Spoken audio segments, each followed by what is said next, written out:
Nå står Ståle og skjelvene med Gjerde, og vet ikke hvordan skal klare seg, men det kom ikke så godt ut, men det kommer ganske snart etter, ser du.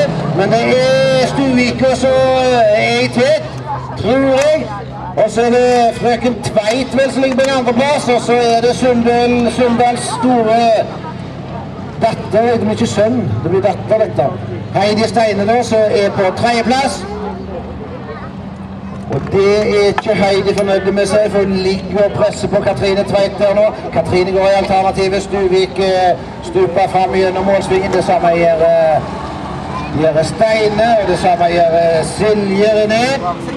Og da er plutselig Trude nede oppe på 4. hugga, faktisk, for hun var ikke alternativet.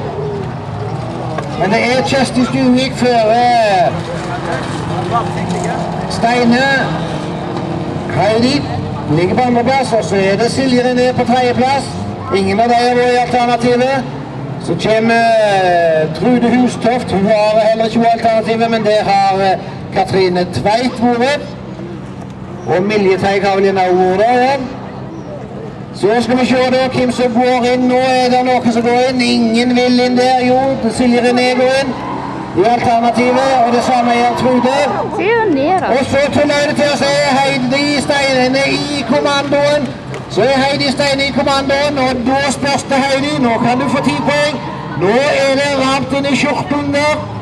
Heidi Steine lander nå ned bakken, og må lage seg en lykke ned til hvem er det som kan ta med. Det er Katrine Tveit som har vært alternativet, og har Silje René vært alternativet, må tro. Ja, 38-64 igjen. 64 er den som ligger der, ja. 38 er jo Heidi. Og så snurrer Heidi seg vekk. Nei, nå ble du for varme. Nå slapp du tak i rettet når du ga for mye gass. Og så prøver du å komme deg frem, og så snurrer Milje Teig. Men det blir da Silje som vinner før.